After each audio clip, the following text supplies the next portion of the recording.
내 죄가 용서받았다라는 제목으로 하나님 말씀 전하겠습니다. 오늘 찬양하면서 이제 기쁨이 막 넘치더라고요. 마음 같아서는 막 뛰고 싶고 막 그런데 우리가 막 서스럼 없이 뛰고 찬양하고 손뼉치고 그런 또 예배의 감격이 또한 우리에게도 있었으면 좋겠습니다. 아직은 좀 어색하시죠? 눈치 보이시고 제가 그랬습니다. 저 원래 같으면 막 뛰고 막 난리 났을 텐데 하나님께서 우리에게 주시는 찬양의 기쁨이 매주마다 넘쳐나기를 소망합니다. 오늘 함께 또 기도하면서 기도하는 마음에 대해서 하나님께서 예배가 우리가 누가 모이든 몇 명이 모이든 영적인 현상입니다. 예배는 정말로 우리의 삶 가운데 그래서 깊은 우물을 파는 것입니다. 그러므로 예배 가운데 많은 기도 함께 해주시기 바랍니다. 특별히 그래서 예배 중보기도자를 모집하는 것은 이 깊은 우물을 파기 위함입니다.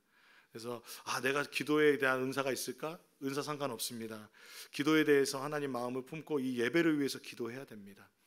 제가 분명히 배운 것은 예배는 예배 자체로 그 자체가 하나님의 임재이기 때문에 예배 자체에는 그 안에 예배를 정말 잘 드린다면 우리가 성화된 삶을 살아가는 윤리적인 의미가 있습니다. 또 예배 가운데는 하나님의 임재가 있다는 것은, 하나님의 내려오심이 있다는 것은 하나님께서 선교하시는 하나님으로서 구원을 베풀어 주시는 자리인 줄로 믿습니다. 그래야 해서 하나님께서는 또한 우리의 삶을 이 예배 가운데서 일상으로 펼쳐주셔서 일상 가운데 우리의 삶을 살아낼 수 있는, 하나님 나라 살아낼 수 있는 힘을 주시는 그런 시간이 될 줄로 믿습니다. 그래서 함께 모이실 때 하나님의 영광, 그 하나님 백성의 거룩성이 새롭게 되는 주일 예배가 되기를 위해서 꼭 중보기도자가 되어주시기 바랍니다. 혹시 신청을 못하시더라도 마음으로 늘 기도해 주시기를 부탁드립니다. 설교를 본격적으로 시작하겠습니다. 제가 아는 한 자매님 이야기를 드리고자 합니다. 이 자매님은요, 아주 어렸을 때 교회를 나가기 시작했습니다.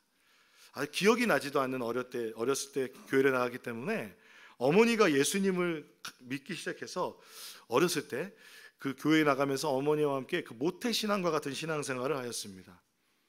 쭉 자라면서 그렇게 신앙생활을 하면서 이제 대학생이 되었습니다. 자매님은요, 그 대학생 생활을 추억하면서 이렇게 얘기합니다. 나는 신앙과 삶이 분리되었었다라고 표현하더라고요. 그래서 월요일부터 금요일까지는 학교에서 열심히 공부하고 알바하면서 과외하고 친구들과 열심히 놀고 재밌게 놀고 여러 가지로 놀고, 그리고 토요일이 딱 되면 토요일 아침에 완벽하게 이제 교회 모드로 바뀌어서 토요일 오전에 교회 꽃꽂이를 위한 꽃을 사러 가서 그 꽃꽂이를 배워서 교회에 꽃꽂이를 하고, 그리고 토요일 저녁에는 이제 청년부 모임을 하고, 주일에는 오전 일찍부터 주일학교 교사, 그리고 성가대 반주, 그리고 나서는 저녁에 주일 저녁 예배 찬양팀까지 하면 그렇게 일주일이 지나갔다고 합니다. 누가 봐도 이 자매님은 정말 신앙 좋은 자매님, 교회에서 보면 정말 신앙 좋은 자매님이었습니다. 그런데 이렇게 일상과 주말이 분리된, 삶과 신앙이 분리된 삶을 살다가 자매님은 대학교 4학년 때 심각한 고민에 빠졌습니다. 내가 왜 이렇게 살고 있을까? 그 이유는 하나님이 정말 살아계실까였습니다. 하나님이 정말 살아계시다면 내가 이렇게 살아가는 삶이 맞을까? 어느 쪽이 맞을까? 그렇죠. 하나님이 안 계시다면 정말 세상에서 사는 삶을 더 사는 게 맞는 것 같고, 하나님이 계시다면 이 신앙의 삶과 세상의 삶이 분리된 삶이 고민이 되는 겁니다. 이러한 심각한 고민 가운데서 자매님은 주변에서 이제 대학생 수련회를 한번 가보면 어떻겠냐라는 권유를 받고 참석한 대학생 수련회에서, 선교단체 수련회에서 찬양과 말씀의 예배 가운데서 하나님을 만났습니다. 하나님의 은혜를 경험했습니다. 이 자매님은 이때를 추억하면서 이렇게 말합니다. 하나님과 직면하는 시간이었다. 직면이 무엇입니까? 직접 만나는 거죠. 얼굴과 얼굴이 대면하여 보는 것이 직면이지 않습니까? 그렇게 주님을 만난 자매님은 오랫동안 준비했던 교사의 꿈을 접었습니다. 교사 임용고시도 내려놓고 하나님께 헌신하였습니다. 그렇게 예수님을 만난 자매님은 그때 하나님을 만난 시간과 지금의 삶에 대해서 후회가 없이 감사의 시간으로 살고 있습니다. 심지어 목사의 사모가 되어서 지금 누아일에서 커피를 내리고 있습니다. 저의 아내의 이야기였습니다. 여러분, 하나님을 직면했다는 말이 무슨 의미일까요? 직면하다. 또 다르게 말하면 이 말은 예수님을 인격적으로 만난 사건일 것입니다. 여러분, 정말 예수님을 인격적으로 만나 하나님을 얼굴과 얼굴을 대면하여 보듯이 만나셨습니까? 보통 이런 시간을, 이런 만남을 회심이라고 합니다. 어떤 분들은 또 이때의 시간을 첫사랑의 시간이라고도 합니다. 자신의 뜻과 계획대로 살면서 종교적인 신앙생활을 하며 만족하였던 삶에서 하나님이 정말 살아계시고 예수님께서 정말 나를 위해서, 내가 죄인인 나를 위해서 십자가에 못 박혀 죽으셨다는 그 복음 자체가 나에게 믿어지고 실제가 되는 시간이었습니다. 그것이 바로 회심입니다. 내가 정말 죄인이라는 것이 깨달아지고 회개하고 돌이키고 예수님을 위해서 살아가겠다라는 것이 바로 그 하나님을 직면한다라는 것이겠습니다. 이런 하나님을 만나서 변화된 삶을 살아갔던 사람은 그 인류의 역사상, 그리고 교회 역사상 엄청나게 많은 사람이 있습니다.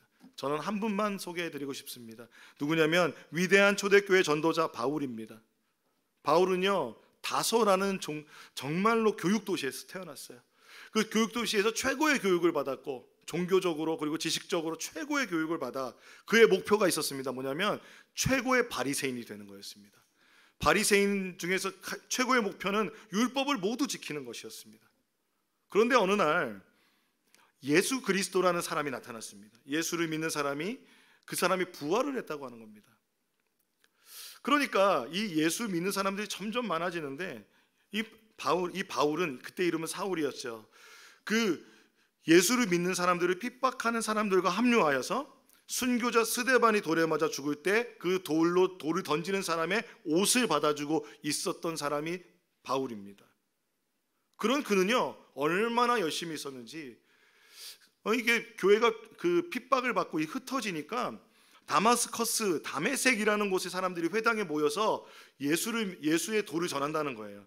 그러니까 이 바울이요, 그 열정으로 유대교 지도자들에게 공문을 받았어요. 뭐냐면 누구든지 예수의 도를 전하는 사람은 다 잡아들이라. 그 공문을 이제 들고 이 열정을 가지고 다메섹으로 막 가고 있는 순간에 다메섹에 도착하는 바로 직전에 그는 밝은 빛이 자신을 감싸는 그런 경험을 합니다. 길을 가고 있는데 갑자기 밝은 빛이 그를 감싸며 주님의 음성을 들립니다. 사울아, 사울아, 어찌하여 네가 나를 핍박하느냐. 사울아, 사울아, 어찌하여 네가 나를 핍박하느냐. 예수님의 말씀이 들리자 그는 주님을 만나 엎드려져 회개하고 돌이켜 그의 모든 인생은 180도가 바뀌었습니다. 그는 핍박자에서 이방인의 사도로 초대교회의 수많은 교회들을 세운 하나님의 위대한 전도자의 삶을 살게 되었습니다.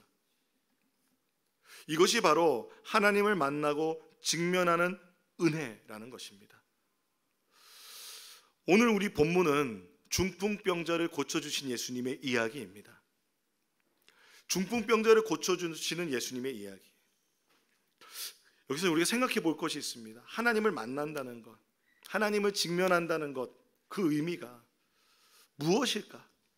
오늘 본문을 읽으면서는요, 여러분, 질병을 고침을 받는다는 것과 예수님께서 오늘 본문에서 죄를 사해 주신대요. 질병을 고침받는 것과 죄사함을 받는 것 중에 여러분 어떤 것이 더 중요한 문제입니까? 질병을 고침을 받는 것은 실제적이며 가시적이고 육체적인 필요입니다. 금방 다가옵니다. 그런데 죄사함을 받는 것은 굉장히 근본적인 문제임에도 불구하고 비가시적이고 영적인 것입니다. 티가 나지 않을 수 있습니다. 실제적으로는 비가시적인 변화이기 때문에 알아채기 어려울 수 있습니다. 그런데 여러분, 우리의 삶을 살아가다 보면 이 두 가지 문제가 모든 사람은 같이 가지고 있지 않습니까? 다 가지고 있습니다.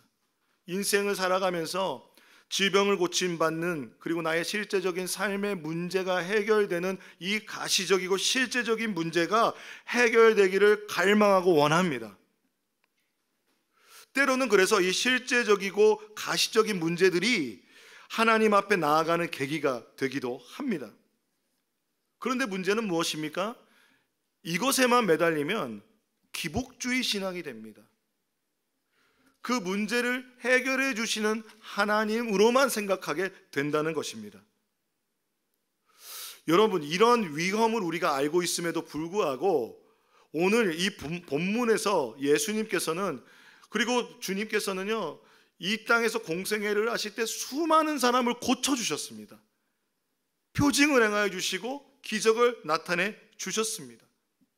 심지어는요, 오늘 예수님께서는요, 중풍병을 앓고 있는 사람을 지붕을 뚫고 밑으로 내려 예수님 앞에 나온 그 사람들을 보고 예의가 없다, 순서를 지켜라, 이렇게 하지 않으시고 뭐라고 하십니까? 내 죄가 사하여졌다라고 말씀하십니다. 분명히 성경은 말하죠. 그들의 믿음을 보셨다고 말합니다. 그렇게 보면 예수님은 정말 자비롭고 은혜가 풍성한 분이십니다. 주님께서는 우리의 삶에 사계절을 허락하셨고 우리의 먹고 마시는 것을 주관하셔서 우리를 돌보시는 분이십니다. 우리가 이 실제적이고 육체적인 문제들에 대해서 주 앞에 나아갈 때 예수님은 우리에게 우리를 맞아주시는 분이신 줄로 믿습니다. 때로는 그래서 우리는 이 영적인 문제와 실제적인 문제를 분리하는 이분법적인 삶을 살아가는 경우가 많습니다. 종교 따로, 그리고 삶 따로. 일주일 동안은 주님이 안 계시다가 주일만 되면 주님을 만나서 이 힘으로 그것으로 충분하다고 생각하기도 합니다. 그런데 오늘 본문을 통해서 우리가 예수님의 마음을 알고 싶습니다. 오늘 본문이 마가복음 2장입니다. 마가복음이 1장, 2장밖에 안 됐는데 예수님 벌써 수많은 사람들을 고쳐주셨고, 마가복음은 이러한 예수님의 인기를 먼저 이야기합니다. 예수님께서 마가복음 2장밖에 되지 않은데 사람들에게 엄청난 인기가 생기시기 시작합니다. 예수님이 고쳐주시기 시작하니까 사람들이 막 몰려들었어요. 예수님이 성육신하신 하나님이시잖아요. 그렇다면 무엇이 필요할까요? 육체적인 피로가 있을 때 쉬어야 됩니다. 휴식을 가져야 됩니다. 오늘 본문에 가버나움이라는 곳이 나오는데, 이 가버나움은 갈릴리에서 예수님께서 이 공생애를 펼쳐나가실 때 베이스 캠프로 가지셨던 곳입니다. 그러니까 예수님께서 가버나움으로 가신다는 것은 쉬러 가신다는 거예요. 그리고 오늘 본문에 보니까 가버나움에 가서 집에 계셨다고 말합니다. 근데 이 집이 예수님의 집이란 얘기도 있고 베드로의 집이란 얘기도 있는데, 중요한 거는 뭐냐면 예수님이 휴식을 취하고 있습니다. 그런데 소문이 난 거예요. 예수님이 집에 오셨대라는 거예요. 집에 오셨다고 소문이 나니까 사람들이 막 몰려오는 거예요. 막 몰려와서 그 집을 가득 메워서 예수님께 나아갔습니다. 예수님 참 멋진 분이십니다. 이렇게 인기가 많으시면 여러분 병 고칠 때도 번호표 나눠주시고, 그렇죠? 그리고 이제 막 말로 할 수 없는 그런 일들을 할 수 있지 않겠습니까? 자신을 위해서 막 그 인기를 사용할 수도 있는데, 예수님은 오늘 그들에게 하나님의 말씀을 전해주십니다. 예수님께서 정말 우리를 사랑하셔서 주시는 것은 말씀입니다. 여러분 예밀싸움 꼭 하시기 바랍니다. 하나님의 말씀이 우리를 살립니다. 그래서 예수님께서는 그 천국 복음의 말씀을 전하시기 시작합니다. 하나님의 말씀을 전합니다. 회개하라, 천국이 가까웠느니라. 하나님의 나라가 임하였다. 주님께서 그 마태복음에 하셨던 그 말씀들을, 그 산상수훈과 같은 말씀들을 분명히 이들과 함께 나누셨을 것이라고 저는 믿습니다. 그렇게 함께 예수님께서 생명의 말씀을 막 나눠주고 계신데 소리가 나는 거예요. 지붕이 뜯기는 소리가 나는 거예요. 지붕이 막 뜯어지면서 거기에서 이제 하늘이 보이기 시작하는데, 거기서 사람들이 한 4명의 사람이 중풍병자를 침상 그대로 예수님 앞에 내리는 겁니다. 예수님께서 아까도 말한 것처럼 순서를 지키세요라고 말씀하지 않으셨어요. 예수님 뭐라고 말씀하십니까? 그들을 보고 이렇게 말씀했습니다. 예수께서 그들의 믿음을 보셨다고 말합니다. 그리고 중풍병 환자에게 이 사람아 내 죄가 용서를 받았다라고 말씀하셨습니다. 예수님께서요, 이 지금 지붕을 뚫고 중풍병 환자를 내린 이 행동에 대하여 믿음이라고 말씀하셨습니다. 그리고 이 믿음을 단수가 아닌 그들의 믿음이라고 하였습니다. 그러니까 이 중풍병 환자를 포함해서 4사람, 그 귀퉁이를 잡고 내린 사람들까지 그 모든 사람들의 믿음을 보시고 중풍병자에게 내 죄가 사하여졌다라고 주님 말씀하셨습니다. 여러분, 중풍병자를 데리고 병상을 들고 지붕을 뚫을 정도로 나온 사람이라면 이 사람들은, 저는 확신합니다, 그 중풍병 환자의 가족일 겁니다. 가족이거나 친구들일 겁니다. 고침받아야 되잖아요. 이 문제가 언제 생겼는지 모르지만 이 문제에 대해서 이제 이 예수께서 치유하시는 그런 놀라운 공생의 얘기를 들으면서 그분께 나아가자. 그런데 문제는 뭐예요? 모든 장애물이 있습니다. 사람들이 너무 많이 모인 거예요. 중풍병 병상을 들고는 예수님 앞으로 나아갈 수가 없어요. 그래서 그들이 한 결정은 무엇입니까? 그때 당시에 집이 이렇게 올라갈 수 있는 계단이 있었다고 해요. 그 계단을 올라가서 지붕을 뜯기 시작합니다. 그 간절함으로, 그리고 그 긴박함으로 지붕을 뚫어서 중풍병 환자를 병상을 내렸습니다. 그것이 믿음입니다. 예수님께서는 우리의 삶의 그 실제적인 문제 앞에서, 주님은 우리가 그 장애물과 장벽을 뚫고 예수님 앞에 나오는 것을 믿음이라고 하십니다. 우리의 삶에 어려움이 있습니다. 우리의 삶에 막히는 괴로움이 있습니다. 나의 힘과 능력으로는 해결할 수 없는 큰 산과 같은, 그리고 때로는 깊은 골짜기와 같은 문제들이 있을 때 그 장애물과 장벽을 뚫고 그럼에도 불구하고 예수께 나오는 그런 분들, 그럼에도 불구하고 예수께 나오는 것이 믿음이라는 것입니다. 주님은 우리가 성경을 여러 번 읽고 신앙생활 잘하고 경건생활 잘하는 그 믿음, 거기까지 가지 않아도 우리가 여전히 연약함 가운데 주님 찾고 우리의 삶의 그 문제를 지금 당장 해결하고 싶은 마음에 예수님 앞에 나오는 그 믿음 그 자체도 예수님은 보시고 긍휼히 여기시고 우리를 안아주시는, 맞아주시는 주님인 줄로 믿습니다. 그런데 참 이해가 되지 않는 것은 중풍병을 먼저 고쳐주시는 대신에 예수님께서 오늘 이렇게 말씀하십니다. 내 죄 사함을 받았다라고 말씀하십니다. 내 죄 사함을 받았다. 중풍병을 고쳐주시면 더 좋을 텐데 내 죄 사함을 받았다라고 말씀하십니다. 지금 급한 것은 중풍병인데 죄 사함을 받았다라고 말합니다. 우리가 이런 본문을 읽을 때 절대로 이렇게 여러분 해석하시면 안 됩니다. 정말 여러분 부탁드립니다. 죄 때문에 질병이 생기는 게 아닙니다. 물론 무분별한 죄 때문에 오는 질병이 있습니다. 그러나 우리가 누군가에게, 사랑하는 성도에게, 사랑하는 자녀나 사랑하는 가족에게 너가 죄를 져서 질병을 얻었다라고 우리는 말하지 않아야 됩니다. 절대로. 여러분은 정말 폭력적인 말입니다. 분명히 질병은 죄 때문에 들어왔습니다. 그러나 이 질병은 아담의 원죄로 인하여 인류에게 들어왔습니다. 그렇기 때문에 이 질병은 누구든지 무작위적으로 걸릴 수 있는 것입니다. 우리의 영적인 상태와 상관없이, 우리의 어떤 재정적인 빈부격차, 남녀노소를 불구하고 이 질병은 우리에게 찾아올 수 있습니다. 그렇기 때문에 어떤 분은 이렇게 얘기합니다. 그러므로 우리가 이 인류가, 모든 인류는 이 질병에 대해서 함께 아파하고 함께 그 고통받는 사람들을 위하여 책임을 나누는 일을 해야 된다라는 것입니다. 그렇기 때문에 우리는 그들을 위해서 기도해야 하고, 그리고 이런 질병을 위하여 애쓰고 있는 분들을 위해서 우리는 함께 함께 그들을 응원하고 함께 해야 할 줄로 믿습니다. 그렇다면은 중풍병 환자에게 이 사람아 내 죄가 용서받았다라고 하신 이유는 무엇일까요? 우리가 이것을 살펴보고 싶습니다. 마가복음 2장 6절에서 10절까지 말씀을 한 절씩 같이 읽어보겠습니다. 시작. 율법학자 몇이 거기에 앉아 있다가 마음속으로 의아하게 생각하기를 이 사람이 어찌하여 이런 말을 한단 말이냐. 하나님을 모독하는구나.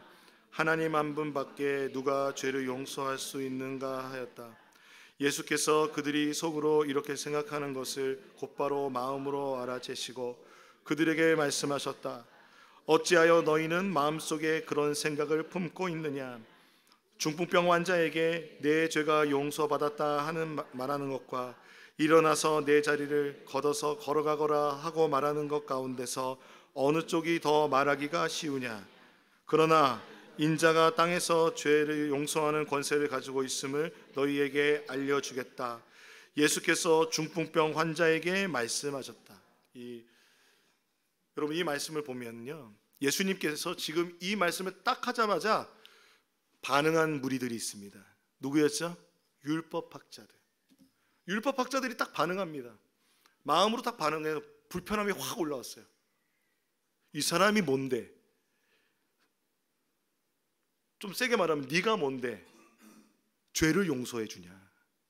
네가 뭔데 어떻게 하나님만이 죄를 용서하실 수 있는데 저 사람이 뭔데 죄를 용서해 주고 있느냐? 그러면서 뭐라고 말합니까? 하나님을 모독한다. 신성 모독이다 라고 말합니다. 여러분, 이 신성 모독은요 유대인들에게 가장 큰 죄예요. 그래서 그 즉시 돌로 맞아 죽여도 되는 죄입니다. 예수님께서 만약에 이 사람 율법학자들이 공개적으로 신성 모독이다라고 말하기만 했다면 굉장히 어려운 상황이 벌어졌을 겁니다. 근데 율법학자들이 알았어요. 예수님의 인기와 예수님이 지금 하고 있는 그런 모든 신적인 권위에 대해서 느끼고 있기 때문에 마음으로만 생각했는데 예수님이 알고 계셨어요. 너희가 왜 그런 마음을 품고 있느냐? 왜 그런 마음을 품고 있느냐라고 말씀하셨습니다. 그러면서 뭐라고 말씀하시냐면 죄를 사하여 준다라는 것과 죄를 용서하여 준다는 말하고 일어나서 이 모든 것을 들고 이런 중풍병 환자에 일어나 걸어라라고 하는 것 중에서 무슨 말이 더 쉽겠느냐라고 물어보십니다. 여러분, 뭐가 더 쉽겠습니까? 네, 이 구절 자체가 어렵습니다.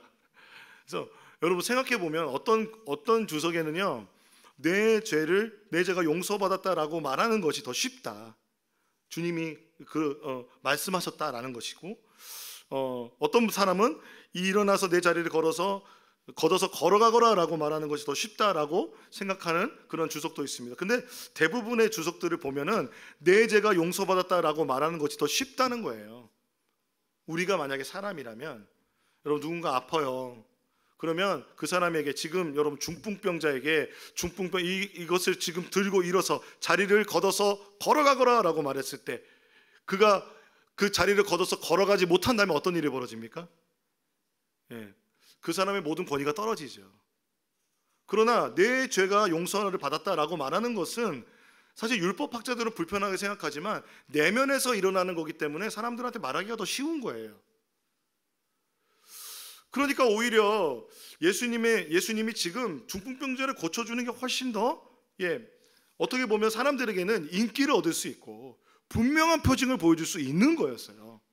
그런데 그럼에도 불구하고 이렇게 말씀하신 이유가 뭐라고 말씀하시냐면 10절에 그러나 인자가 땅에서 죄를 용서하는 권세를 가지고 있음을 너희에게 알려주겠다. 죄를 용서하는 권세를 가지고 있다라고 말씀하십니다. 여러분, 모든 인류는 죄를 범하였음에 하나님의 영광에 이르지 못하였습니다.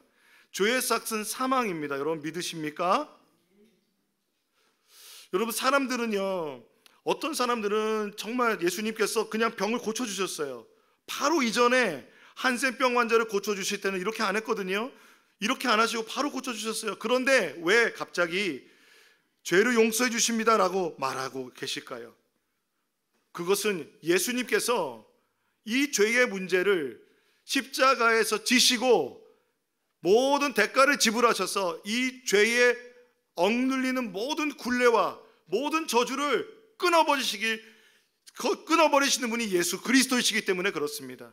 그러므로 예수께서 말씀하실 수 있죠. 내 죄가 용서를 받았다라고.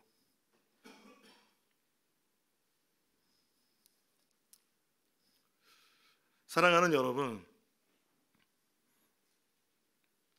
어쩌면 예수님께서 중풍병 환자를 고쳐주시는 것으로만 이 얘기가 끝났을 수도 있겠습니다. 그런데 오늘 그 병상을 들고 지붕을 뚫고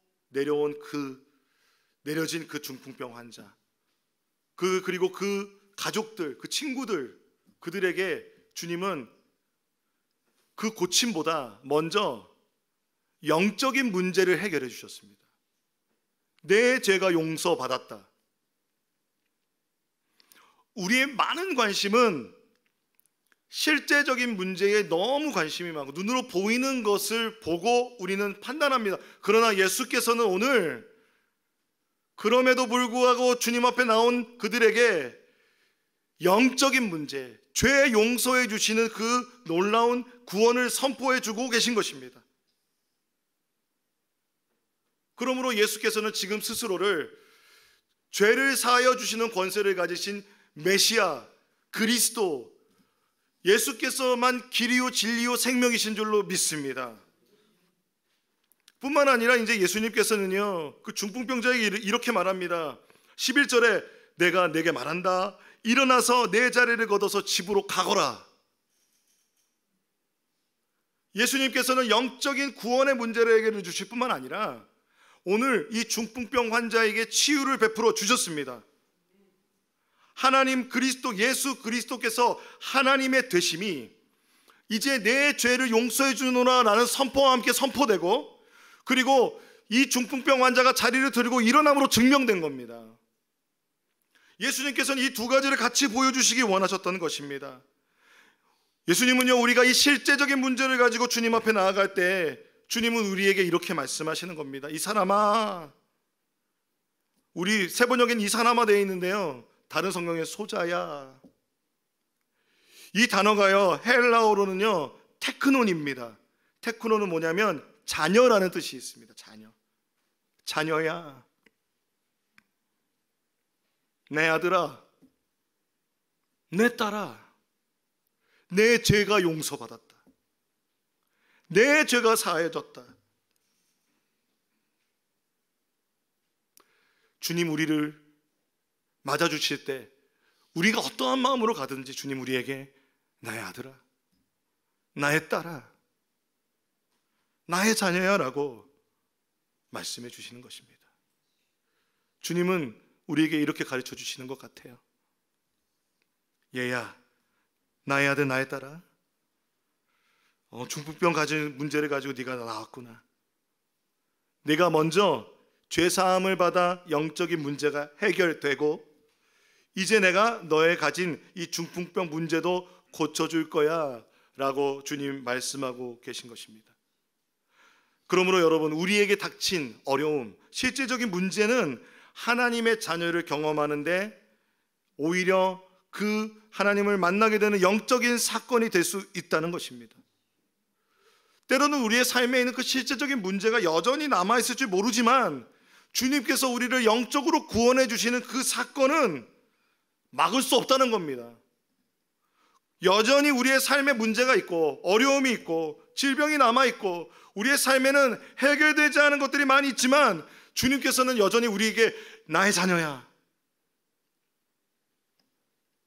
영적인 구원을 베풀어 주시는, 하나님을 만나 하나님을 직면하여 주님을 인격적으로 만나는 것을 주님은 먼저 원하시는 것입니다. 눈으로 보이진 않지만 근본적이며 영적인 이 문제를 주님은 해결해 주기 원하십니다. 근데 여러분, 이 영적인 문제를 해결해 주심과 동시에 중풍병을 고쳐주셨다는 것은 치유가 전인적으로 일어났다는 것입니다. 하나님은 우리의 삶이 세상과 그리고 교회가 분리된 삶이 아니라 우리가 모두 세상의 왕같은 제사장으로 부름받은 그 부름받음으로 그 어디나 하늘나라 살아가며 하나님 나라 백성으로 살아가길 원하십니다. 주님께서는 그리하여서 우리가 오히려 이러한 놀라운 주님께 감탄하며 찬양하기를 원하십니다. 마가복음 2장 12절입니다. 같이 읽어보겠습니다. 시작. 그러자 중풍병 환자가 일어나 곧바로 모든 사람이 보는 앞에서 자리를 걷어서 나갔다. 사람들은 모두 크게 놀라서 하나님을 찬양하고 우린 이런 일을 전혀 본 적이 없다 하고 말하였다. 하나님을 찬양하기 시작하였습니다. 하나님을 예배하기 시작하였습니다. 우리의 삶에 그 하나님만을 찬양하고 높여드리는 놀라운 그 감격이 우리에게 있기를 소망합니다. 마지막으로 하나의 간증으로 설교를 마무리하고자 합니다. 2007년 12월 저희 어머니는 친구분이 두 분이 한 주 간격으로 세상을 떠났습니다. 친구의 죽음을 겪으면서 어머니는 이런 말이 생각났나 봐요. 황천길에 친구 데려간다. 이런 말이 많죠. 그런 두려움 속에서 극심한 두통이 찾아왔습니다. 그래서 그 극심한 두통 속에 어머니가 찾아간 것은 무당이었습니다. 왜 찾아갔을까요? 황천길에 자기 데려가지 말라고 귀신들을 쫓아야 한다고 생각했습니다.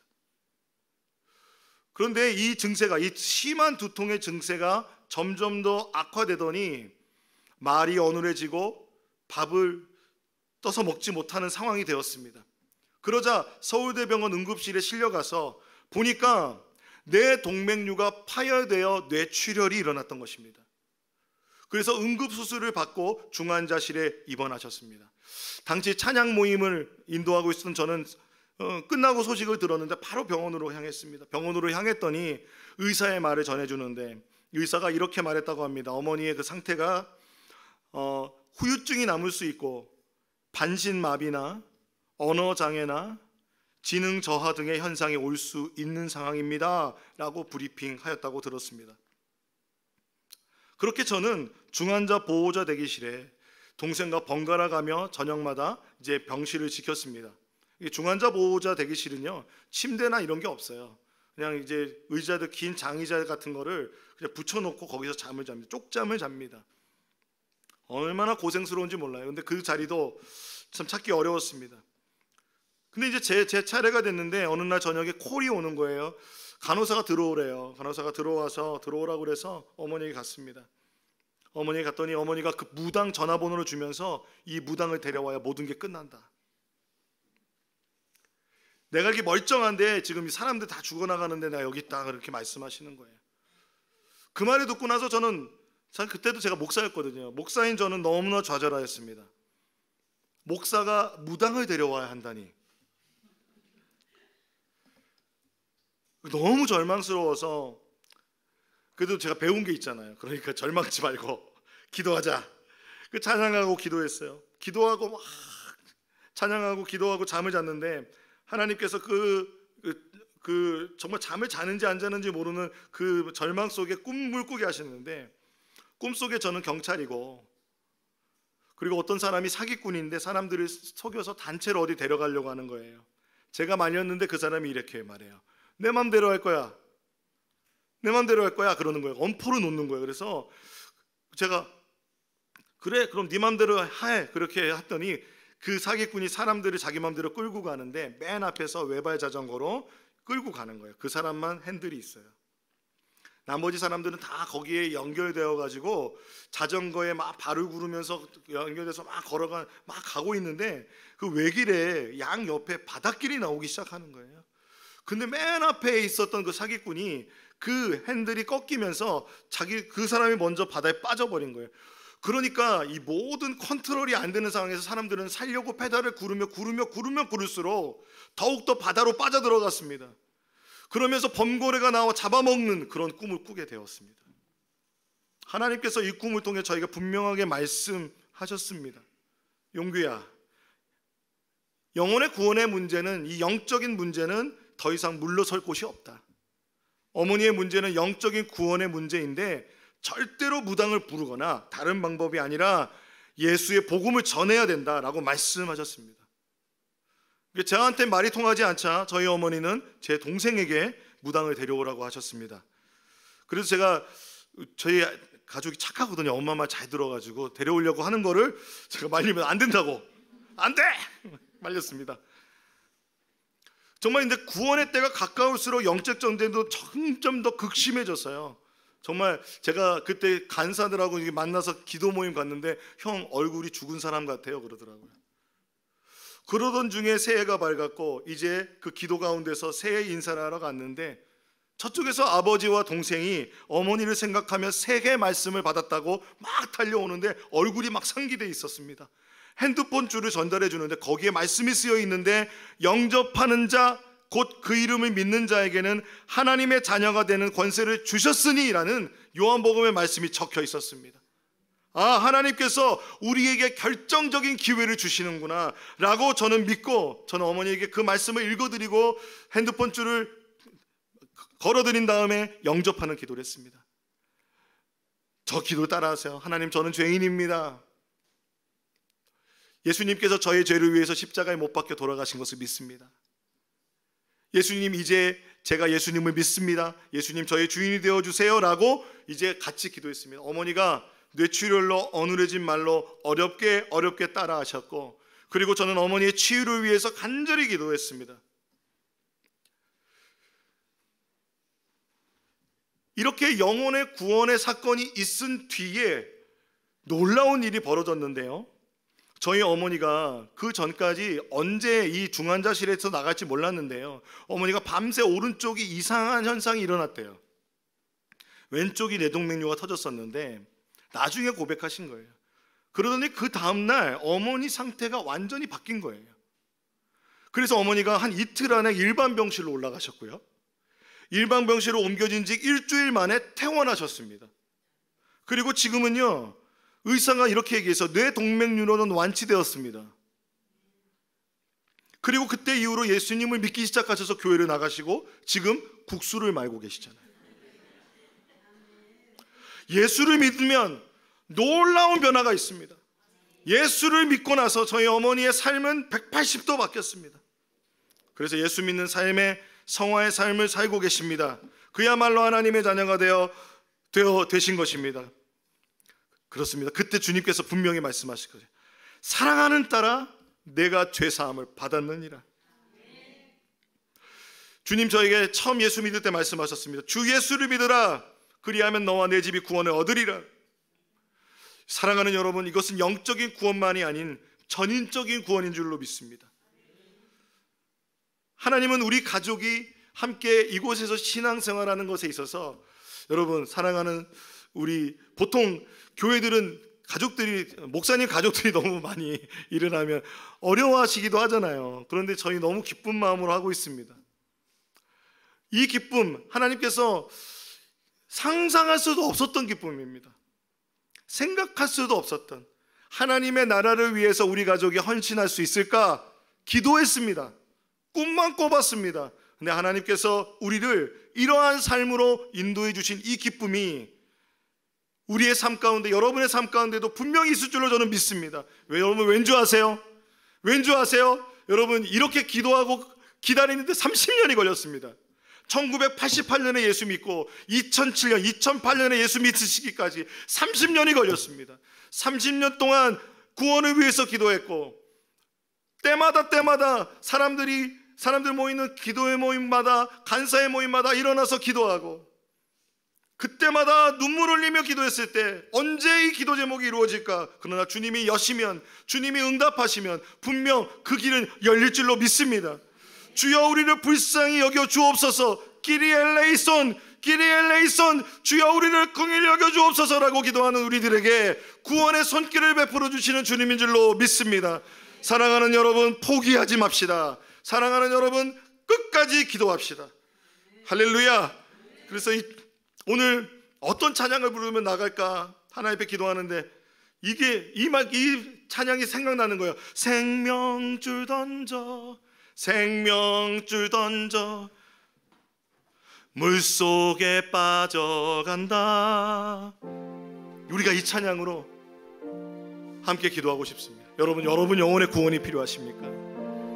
아니면 여러분 사랑하는 가족에게 구원이 필요하십니까? 사랑하는 이웃들에게, 사랑하는 친구에게 구원이 필요하십니까? 우리가 오늘 이 찬양을 힘차게 부르고 함께 기도하지 않으시겠습니까? 함께 찬양하며 나아가겠습니다.